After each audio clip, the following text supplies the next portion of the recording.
এই দুনিয়ার পুরো জীবনটা এটা হচ্ছে লালসাময় একটা জীবন, লোভ, মরিচিকা, মায়াজাল। এই মায়াজালে আমরা আটকে আছি, ফলে মৃত্যুর কথা আমরা ভুলে গিয়েছি। পাগলের মতো ছুটছি, আরো টাকা লাগবে, আরো খ্যাতি লাগবে, আরো যশ লাগবে, আরো দাপট লাগবে। আমার এত টাকা দিয়ে কি হবে? এত সম্পদ দিয়ে কি হবে? এত ব্যস্ততা দিয়ে কি হবে তোমার? স্টপ, থামুন, অনেক হয়েছে। আন্না, থামুন, take a rest, take a breath and think about death. Think that you have to go back to your Lord. একটু বসেন না, একটু ভাবেন যে আমাকে চলে যেতে হবে, চলে যেতে হবে। এই কোলাহল, এই ব্যস্ততা, এগুলো থাকবে, থাকবো না আমি। সাইয়েদনা ওমর ফারুক বলেছেন, মুতু ক্বাবলা আন তামুতু, মরার আগে একবার মরো। হাসিবু ক্বাবলা আন তুহাসাবু আলাইকুম, তোমার হিসাব নেওয়ার আগে তুমি একবার নিজের হিসাবটা করো না। কাগজ বের করে একটু লিখো না কি কি ভালো কাজ করছিলা, যেগুলো দিয়ে নাজাতের ওসিলা হতে পারে। 1 2 3, আর কি কি আকাম কুকাম করছো দেখো না, লিখে দেখো তোমার অবস্থাটা কি। মরার আগে একবার মরো। মরার আগে খাটের মধ্যে শুয়ে শটান করে চোখ বন্ধ করে একবার মরার ভান করে দেখেন কেমন লাগে। চোখটা বন্ধ করেন আর ভাবেন আপনি নাই, কি কি হতে পারে ভাবেন।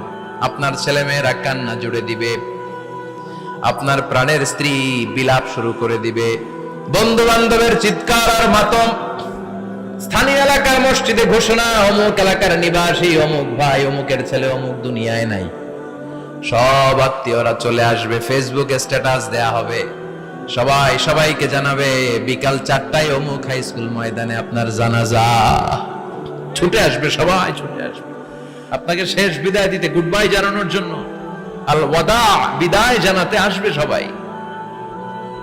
4 তাকবীর দিয়ে আপনার জানাজা হবে, অশ্রুসিক্ত জানাজায় আপনার বিদায় হবে। কাঠের খাটিয়ার মধ্যে করে কাঁধে তুলে আপনার কবরে নেওয়া হবে। আগে থেকে খুঁড়ে রাখা কবরটার মধ্যে আপনারে বিছিয়ে দেয়া হবে। বাঁশের কচি দিয়ে তার উপরে মাটির চাপা দিয়ে সব চলে যাবে। ভাবেন না একবার চোখ বন্ধ করে, this is the circle of life, this is the nature of life. এটা সবার হবে, আমার হবে, আপনার হবে। এত মায়া, এত ভালোবাসা কই যাবে? কেউ থাকবে না, সবাই আপনার অন্ধকার কবরে রেখে দিয়ে চলে আসবে। উপরে বাঁশের কঞ্চি, তার উপরে মাটির চাপা, অন্ধকার আর অন্ধকার। এই অন্ধকার যেন শেষ হতে চায় না, শুধুই অন্ধকার, ঠিক কিনা? এজন্য আমাদের চলে যেতে হবে। দাদা গেল, চাচা গেল, মামা গেল, আমাদেরকেও যেতে হবে, জোরে কোন ঠিক কিনা? একদিন মাটির ভেতরে হবে ঘরে মন আমার, কেন বন্ধ দালান ঘর, প্রাণ পাখি উড়ে যাবে পিঞ্জর ছেড়ে।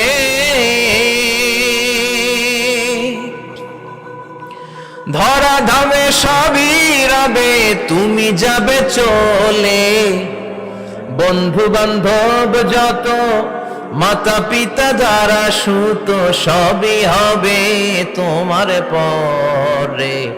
মন আমার কেন বন্ধ দালান ঘর, একদিন মাটির ভেতরে হবে ঘরে মন আমার, কেন বন্ধ দালান ঘর, ঠিক কিনা? সব করে থাকবে, চলে যেতে হবে আমাদেরকে। এজন্য আখিরাতের কথা যেন আমাদের স্মরণ হয়। বিশ্বনবী বলতেন, নাহাইতুকুম আন জিয়ারাতিল কুবুর, আমি তোমাদেরকে কবর জিয়ারত করতে আগে নিষেধ করতাম, কিন্তু এখন নিষেধাজ্ঞা প্রত্যাহার করে নিলাম। এখন সব সময় তোমরা কবরের সামনে যাবা আর জিয়ারত করবা। কবরস্থানে জানতো বড়ুয়া কৃষ্ণপুরের এই গ্রামের কবরস্থান আছে কোন দিকে? পূর্ব দিকে আছে, গোখরার জলের ওদিকে। যান আপনারা, একটু যাবেন, একটু গেলে আখিরাতের কথাটা স্মরণ হবে। ওখানে ছোট শিশুরা শুয়ে আছে, কিশোর যুবকরা আছে, আপনার মতো তাগড়া যুবক, মুরব্বীরা আছে। এরা এই এলাকায় থাকতো, এরা আকাশ থেকে নেমে আসে না, এই এলাকার সন্তান আজ নাই। একটা সার্টেন পিরিয়ড শেষে আপনিও থাকবেন না। This is the nature of life, this is the circle of life. ছোট্ট শিশু হয়ে এসেছিলেন, শৈশব, কৈশোর, যৌবন, প্রৌঢ়ত্ব। আগে ছিলেন সিঙ্গেল, বিয়ে করে হয়ে গেলেন ডবল। এরপরে আল্লাহ আপনাকে একটা মেয়ে দিল, এরপরে মেয়েকে বিয়ে দিয়ে শ্বশুর হলেন, এরপরে ওই মেয়ের ঘরে সন্তান হতে নানা হলেন। আর কতদিন? অনেক দিন হলো তো, অনেক লম্বা সময় পেয়েছেন আপনি। Think about death. এবার যাওয়ার কথা ভাবেন। আখিরাতের সামানের কথা ভাবেন, ফিরে যেতে হবে। কি শক্তিশালী যুবক, বার্ধক্য চলে আসলে লাঠি ছাড়া চলতে পারে না। কুচকুচে কালো দাড়ি সাদা হয়ে যায়, দাড়ির শুভ্রতা, বয়সের ভার, রং ধরা যৌবন জং ধরে শেষ, ঠিক কিনা? This is the circle of life. যুবক ভাইরা, এটাই জীবন, চলে যেতে হবে, কেউ থাকতে পারবে না, ঠিক কিনা? এটা রিমাইন্ডার আল্লাহ এই সূরার ভেতরে দিয়েছেন যে তোমাদেরকে ফিরে যেতে হবে, এই লোভ লালসা ছেড়ে দাও। রব্বুল আলামিন বলেন, আলহাকুমুত তাকাসুর হাত্তা যুরতুমুল মাকাবির। ও গোলাম, দুনিয়ার সম্পদ, লোভ লালসা তোদেরকে পাগল বানিয়ে দিয়েছে। এই লোভ পাগলামি কোনোদিন তোদের থামবে না যতদিন না তোরা কবরে ঢুকবি, ঠিক কিনা? কার কথা? আল্লাহ বললেন, দুনিয়ার সম্পদ আর লোভ আর মোহে তোমরা গাফেল হয়ে গিয়েছো। আখিরাতের কথা বেমালুম তোমরা ভুলে গিয়েছো, কিন্তু আখিরাতে তোমাদের যেতেই হবে, কবরের বাড়িতে তোমাদের ঢুকতেই হবে, ঠিক কিনা? যেতেই হবে। আমরা ভুলে যাই। আলহাকুমুত তাকাসুর, অতিরিক্ত পাওয়ার লোভ, বেশি বেশি খাওয়ার লোভ, বেশি বেশি জমানোর লোভ মানুষকে গাফেল বানিয়ে দিয়েছে। এটা মানুষের স্বভাব, আরো চাই আরো চাই, এই স্বভাবটা আছে না নাই? দেখবেন ছোট বাচ্চারা মসজিদের দোয়া অনুষ্ঠান শেষে জিলাপি দেয় না? বরে কৃষ্ণপুর কি দেয়? আগে বাতাসা দিত না, এখন কি দেয়? জিলাপি দেয়, মিষ্টি দেয়। তো মসজিদের 2-3 গেট থেকে যদি দেয়, ছোট বাচ্চারা দেখবেন এদিক দিয়ে কয়েকটা নিয়ে আবার ওই গেটে লাইন ধরে। ওর হাত হলো ছোট হাত, ওর হাত ভর্তি জিলাপি, আর নেওয়ার জায়গা নেই, এরপর আরেক জায়গায় লাইন ধরছে, আরো লাগবে আরো লাগবে, এই আরো আরো আরো চাই। এই স্বভাবটাই মানুষকে কুড়ে কুড়ে শেষ করে দিয়েছে। এত লাগবে কেন তোমার? চাহিদার কোনো শেষ নাই, unlimited demand of human being. যার আছে বেশি তার চাই বেশি, যার সাইকেল আছে তার হুন্ডা চাই, হুন্ডা আছে তো প্রাইভেট কার চাই, প্রাইভেট কার আছে তো প্লেন চাই, প্লেন আছে তো হেলিকপ্টার চাই, হেলিকপ্টার আছে তো ওইটা চাই, ওইটা আছে তো সেটা চাই, ঠিক কিনা? এলাকার মেম্বার যে হয়েছে চেয়ারম্যান হতে চায়, আছে না নাই? চেয়ারম্যান সাহেব এমপি হতে চায়, আছে না নাই? এমপি সাহেব মন্ত্রী হতে চায়, আছে না নাই? মন্ত্রী সাহেব প্রধানমন্ত্রী হতে চায়, আছে না নাই? কিন্তু এই দেশে সুযোগ নাই।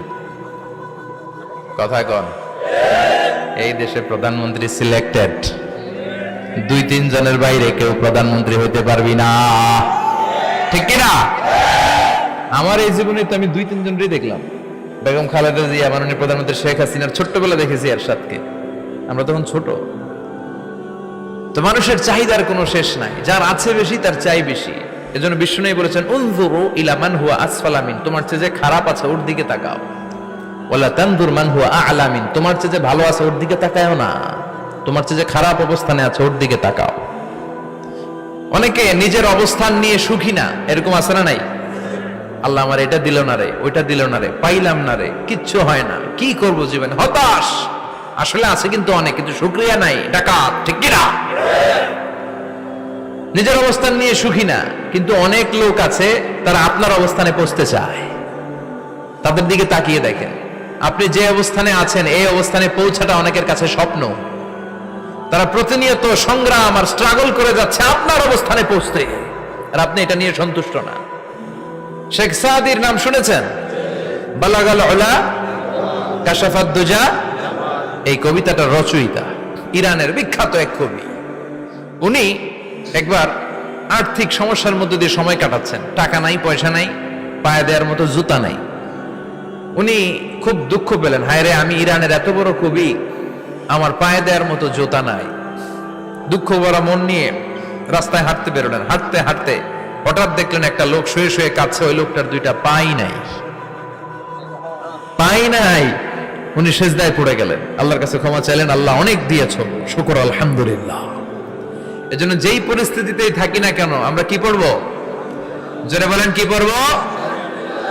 এজন্য কানাতু মিনাল ইসলাম, অল্পে তুষ্ট থাকার নাম হলো ইসলাম। সম্পদ লাগবে কিন্তু সম্পদের পাহাড় লাগবে না, ঠিক কিনা? অল্প খান, অল্প পড়েন, অল্প জামান, অল্পের ভেতরে বরকত ঢুকাইয়া দিছে কে? দেখবেন যাদের সম্পদ অল্প তারা সুখী বেশি। জরিপে এটা দেখা গিয়েছে, অনেক সার্ভেতে এটা এসেছে, যারা সম্পদশালী এরা দুঃখী বেশি। এদের দুঃখ বেশি, টেনশন বেশি, খুব স্বাভাবিক। টাকা যার বেশি, রোগ তার বেশি।